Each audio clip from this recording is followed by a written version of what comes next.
Je suis l'esprit immortel qui a pris cher pour forger sa force, entrer dans la mêlée des besoins.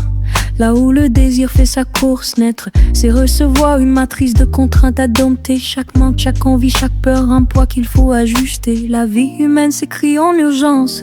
Toi, chaleur, santé, amour qui tient tout ce qu'on danse en contingence. Bref, le réel pèse et ne pardonne rien. Tu peux pas te cacher sous un arbre, attendre que le monde devienne doux. La crue n'épargne pas la maison, la maladie n'attend pas que t'aies la foi en nous. La société n'est pas l'origine du manque, juste l'algèbre qui le gère. Elle organise l'affrontement, simplifie l'équation, propose des repères. Le pouvoir financier devient l'instrument pour régler la charge. Une clé qui ouvre le verrou des peurs, une arme contre la marge. Travailler, investir, créer des revenus passifs, bâtir une assise et transformer la contingence en stabilité. Faire que la vie soit lisse, mais ça demande stratégie, discipline, pas juste plaisir et fuite. La majorité préfère la jouissance, préfère l'instant qui la nuit. Dans ce jeu, certains tracent la règle avec des cœurs de pierre, prêts à tout pour la crotte, pas de remords, pas de lumière. Ils se gagnent en non.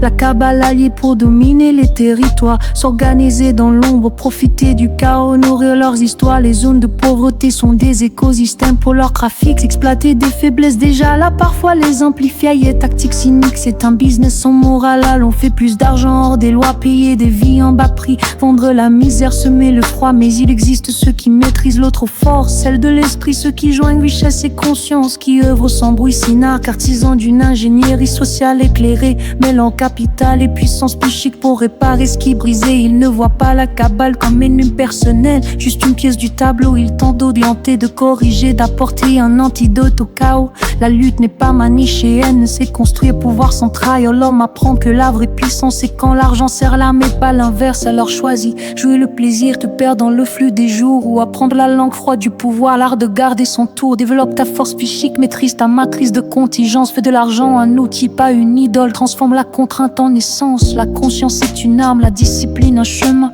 Entre cabale qui boit et synarque qui tente de peindre un matin le monde est une équation et toi tu peux changer le signe. Mais ça demande courage, clarté et le feu sacré qui t'épine.